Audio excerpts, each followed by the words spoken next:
Right breaking news చూస్తున్నారు. అఘోరికి వ్యతిరేకంగా చాలా మంది బయటకు వచ్చి ఆరోపణలు చేస్తున్నారు. అతను చాలా మంది అమ్మాయిలను మోసం చేశాడని, అదేవిధంగా పూజల పేరుతో డబ్బులు కూడా తీసుకున్నాడని చెప్తూ చాలా మంది బయటకు వచ్చి ఆరోపణలు చేస్తున్న నేపథ్యంలో సోషల్ మీడియాలో కూడా పెద్ద ఎత్తున దాడులు అలానే విమర్శలు వస్తున్న నేపథ్యంలో వాటిని తట్టుకోలేక అఘోరి నార్త్కి వెళ్ళిపోయినట్లు కూడా తెలుస్తుంది. అదేవిధంగా అఘోరితో పాటు శ్రీవర్షిని వీళ్ళిద్దరు కలిసి నార్త్కి వెళ్ళిపోయారు. అండ్ అఘోరి పైన కూడా వరుసగా పోలీసు కేసు అయితే నమోదవుతుంది. పూజ పేరుతో మోసం చేశాడని ఇప్పటికే చాలా మంది అఘోరి పైన కేసు నమోదు చేశారు. అయితే పలు చోట్ల అఘోరిపై ట్రాన్స్జెండర్లు కూడా పోలీసులకు ఫిర్యాదు చేశారు. అయితే వరుసగా విమర్శలు పెరగడంతో సోషల్ మీడియాలో అటు మీడియాలో కూడా చాలామంది క్వశ్చన్ చేయడంతో అఘోరి శ్రీవర్షినితో కలిసి కేదార్నాథ్ వెళ్ళిపోయినట్లు కూడా ప్రకటించింది. అదేవిధంగా ఫోన్ నంబర్లు సైతం కూడా మార్చేసినట్లు ఇప్పటికే మనకు సమాచారం అందుతుంది. అయితే ఈ విషయం పైన పూర్తి సమాచారం అందించేందుకు మా ప్రతినిధి గౌతమి ఫోన్లో అందుబాటులో ఉన్నారు. రైట్ గౌతమి, ఇప్పటికే అఘోరి శ్రీవర్షినితో కలిసి కేదార్నాథ్ వెళ్ళిపోయినట్టు, అంటే నార్త్ రీజన్కి వెళ్ళిపోయినట్లు తెలుస్తుంది.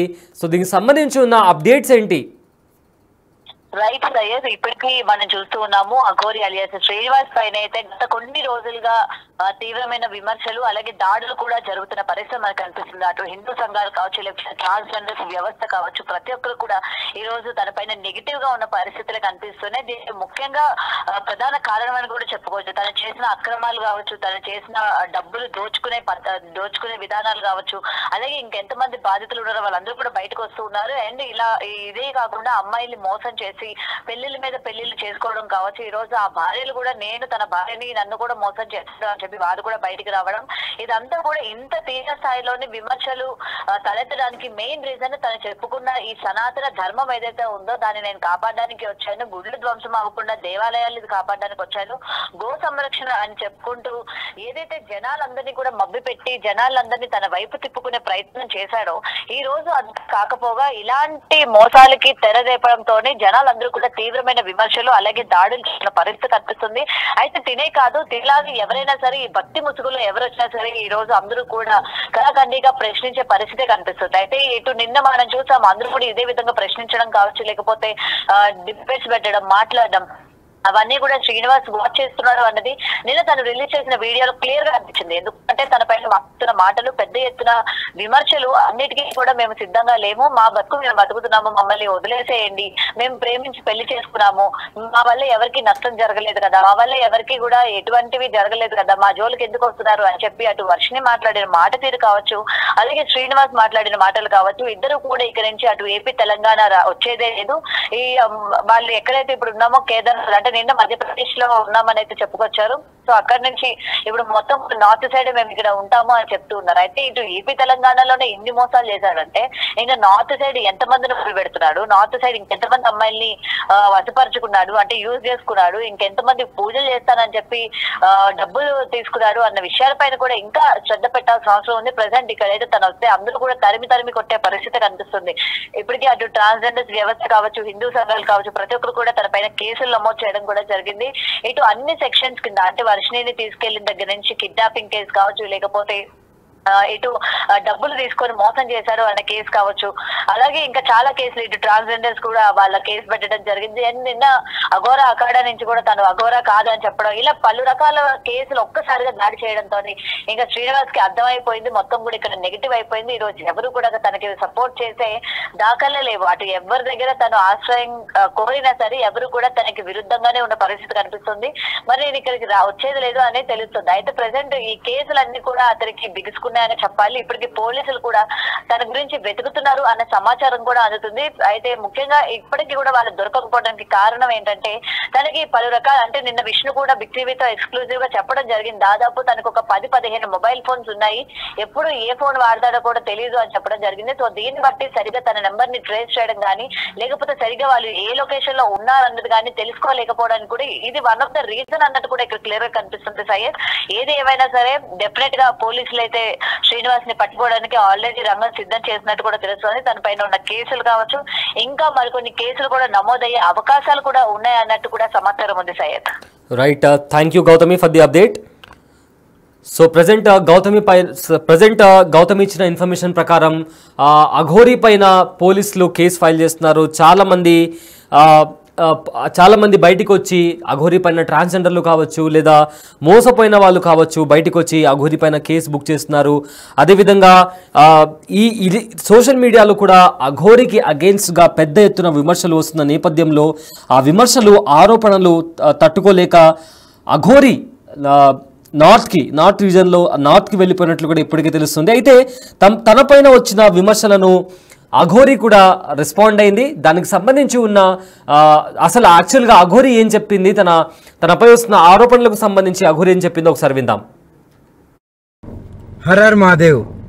ఎంతోమంది ట్రోలింగ్ చేస్తున్నారు, ఎంతోమంది విమర్శిస్తున్నారు. వాళ్ళందరికీ ఒకటే చెప్తున్నాం, మేమైతే ఇక్కడ ఉండట్లేదు. 2 తెలుగు రాష్ట్రాలకు కూడా మేము రాము. మేము ఉత్తరాఖండ్ వెళ్ళిపోతున్నాం, కేదార్నాథ్. జీవితాంతం అటే ఉంటాం. కేదార్నాథ్కి వెళ్ళి కేదార్నాథ్ నుండి ఇంకా పైకి వెళ్ళిపోయి అక్కడనే ఉండిపోతాం. మా ఇద్దరి జీవితాలు మేము గడుపుతున్నాం. ఎందుకు మా గురించి ఇంత ట్రోలింగ్ చేస్తూ ఇంత విమర్శిస్తున్నారు? మీకేం అవసరం? మా బతుకులు మేము బతుకుతున్నాం కదా, మా జీవితాన్ని మమ్మల్ని బతకనివ్వండి. ప్లస్ అదే కాక వర్షిని ఈరోజు బలిస్తుంది, అలాగే వర్షిని అఘోరీ దగ్గర లేదు, ఇలాంటి కంప్లైంట్స్ పెట్టుకోవడం మానేయండి. నేను ఈమె దగ్గరే ఉన్నాను, సేఫ్గా ఉన్నాను, చాలా హ్యాపీగా ఉన్నాం మేము. ఓకేనా, నన్ను ఎవరు బలించట్లేదు. అందుకే మేము ఇంకా ఆ 2 రాష్ట్రాల్లోకి రావాలని చెప్పి అనుకోవట్లేదు. మేము ఆ బతికేది మేము బతుకుతున్నాము. కేదార్నాథ్లో వెళ్ళిపోతున్నాం, కేదార్నాథ్లోనే ఉంటాం ఇంకా. సో ఇంకా ఎందుకు ఛానల్స్ అన్నీ మీడియా వాళ్ళందరూ ఎందుకు మా మ్యాటర్ ఒక్కటే పట్టుకున్నారు? ఇంక దేశంలో ఏమీ లేవా? 2 తెలుగు రాష్ట్రాలలో ఏ మ్యాటర్స్ లేనట్టు మా మీదనే ట్రోలింగ్ చేస్తూ పదే మా న్యూస్నే వేస్తున్నారు. చెప్తున్నాం కదా, మా దగ్గరికి ఎవరన్నా వచ్చినా సరే, చెప్పమ్మా, మా దగ్గరికి ఎవరు వచ్చినా సరే మేము మా ప్రాణాలు వదలడానికి కూడా సిద్ధంగా ఉన్నాము. వదిలేస్తామని ఫిక్స్ కూడా అయిపోయినాం. పెట్రోల్ కూడా రెడీగా ఉంది. మా బతుకులు మమ్మల్ని బతకనివ్వండి. మేము ఆ 2 తెలుగు రాష్ట్రాలకు రాము. జీవితంలో ఇంకెప్పుడు కూడా ఆ 2 తెలుగు రాష్ట్రాలకు రాబోము కూడా. మేము ఇటే ఉత్తరాఖండ్లోనే ఉంటాం, ఉత్తరాఖండ్లోనే ఉండిపోతాం కూడా. ఒకవేళ మమ్మల్ని విడదీయాలి అని చూసే వాళ్ళకి ఒక్కటే చెప్తున్నాము, మీకు మా ప్రాణాలు పోవడమే కావాలి అంటే ప్రజలకు కానీ ఎవరికైనా కానీ, రాజకీయ వాళ్ళకి కానీ, ఇప్పుడు కేసులు పెట్టిన వాళ్ళకి కానీ మా ప్రాణాలే కావాలి అంటే చెప్పండి, మేము ప్రాణదానం చేసుకోవడానికి సిద్ధంగా ఉన్నాము. 100% కాళీమాత మీద ఒట్టు ప్రాణదానం చేసుకోవడానికి కూడా ఉన్నాం. ఇప్పుడు మేము ఎప్పుడైతే మరణిస్తామో పెట్రోల్ పోసుకొని ఈ కార్తో సహా పోతాం కదా, అప్పుడు కూడా మళ్ళీ విమర్శించండి, అప్పుడు కూడా ట్రోలింగ్ చేసుకోండి. 2 ప్రాణాలు పోవడానికి, ప్రత్యేకంగా 2 ప్రాణాలు పోవడానికి ఎవరైతే ట్రోలింగ్ చేస్తున్నారో, ఎవరైతే విమర్శిస్తున్నారో, ఎవరైతే కేసులు పెడుతున్నారో, ఎవరైతే వ్యతిరేకంగా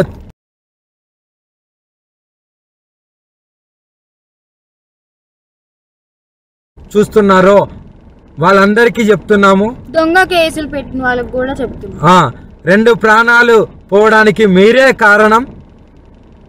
మీకు మా ప్రాణాలు పోతే మీకు ఆనందం అనిపిస్తుంది అంటే దానికి కూడా మేము సిద్ధంగా ఉన్నాము. త్వరలోనే ప్రాణాలు కూడా వదిలిపోతాం.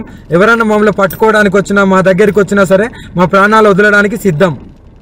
అలాగే అసత్య వాక్యాలు చేసే వాళ్ళకి కూడా చెప్తున్నాము, ఇది ఆపితే బాగుంటుంది. ట్రోలింగ్స్ కూడా ఆపితే బాగుంటుంది. నేను ఈమె దగ్గర సేఫ్గా ఉన్నాను. మా బతుకు మమ్మల్ని బతకనివ్వండి. మేము బతుకుతున్నాం కదా, మేము మీ రాష్ట్రాలలో కూడా రాము కదా, ఎందుకు మమ్మల్ని బతకనియట్లేదు మీరు? 2 ప్రాణాలు కోల్పోతున్నారు, చూసుకోండి, జాగ్రత్త. రేపటి రోజున మీ ఇంట్లో వాళ్ళు కూడా ఉంటారు. మీడియాలో ఇంకా ఘోరంగా మా గురించి ఏదన్నా వస్తే మేము ప్రాణదహనం అయితే చేసేస్తాము. మేము కూడా ఓపిక ఎంతవరకు ఉండాలో అంతవరకు ఉంటుంది. మేము కూడా సహించలేకపోతున్నాము. ఏంటి అసలు ఆ మాటలు ఏంటి, ఆ కంప్లైంట్స్ ఏంటి, వాళ్ళు మీడియా ముందుకు వచ్చి ప్రెస్ మీటింగ్లు పెట్టి వాళ్ళు మాట్లాడే మాటలు చాలా అంటే చాలా ఘోరంగా ఉన్నాయి. మీరు అనుకుంటున్నారేమో కానీ వాళ్ళు అలాగే అంటారు, చనిపోరని. 100% ఆ వీడియో కూడా మీకు పంపిస్తాను, ఎలా మరణిస్తున్నాం అనేది. ఎవరైనా సరే మమ్మల్ని ఇప్పటికి కూడా మా న్యూస్ ఆపకపోతే మా బతికేది మేము బతుకుతున్నాం కదా. అక్కడైతే లేం కదా 2 రాష్ట్రాల్లో, మీకు మా వల్లే ఇబ్బంది కదా. మేము అక్కడ లేం కదా మీ కళ్ళ ముందు. కానీ మేము రాము కదా, మీకు అదే కావాలి కదా. మేము రాము 2 రాష్ట్రాలలో. మేమేదో ఉత్తరాఖండ్కి వెళ్ళి బతుకుతాము. ఇప్పటికైనా ఆ యూట్యూబ్ వాళ్ళకి కానీ ఎవరికైనా కానీ చెప్పేది ఒకటే, మా న్యూస్లు ఆపేస్తే బాగుంటుంది. ఇంకా దేశంలో చాలా ఉపయోగపడే న్యూస్లు ఉన్నాయి, అవి చూపించండి. మాదొక్కటే కాదు కదా, ఇప్పటికైనా ఆపుతారని చెప్పి 2 ప్రాణాలని తీసుకోవాలనుకుంటే ఇంకా చేసుకోండి. ఇంకా చూసి ఈ వారం రోజులలోనో ఇంకా ఈ 2-3 రోజులలోనో చూస్తాము, లేకుంటే డైరెక్ట్ దహనం అయిపోతాము. అప్పుడు మీరందరూ ఆనందించండి, మీరందరూ ఆనందంగా ఉండండి. మా ప్రాణాలు పోయిన తర్వాత మీరందరూ కలిసి ఆనందంగా విందు భోజనం చేసుకోండి. ఇంకా మోకిరాబాద్ లో కేసు అంటారా, ఆమె పెట్టింది చెల్లదు. ఆ జడ్జి ఎవరైతే డబ్బులు వేశారో ఆయన వచ్చి కేసు పెడితేనే చెల్లుతుంది. ఇంకా మొదటి భార్య అంటారా, అది టోటలీ ఫేక్ అని చెప్పి మీకు కూడా అర్థమైపోయి ఉండాలి, అర్థమై ఉంటదేమో అనుకుంటున్నాము. అది టోటలీ ఫేక్, 100% ఫేక్. రుజువులు లేదే ఆమె ఎందుకు మీడియా ముందుకు వచ్చి మాట్లాడుతుంది? అందుకే చెప్తున్నాం, మమ్మల్ని మాలాగా బతకనివ్వండి. మేము చాలా బాగున్నాము, ఆనందం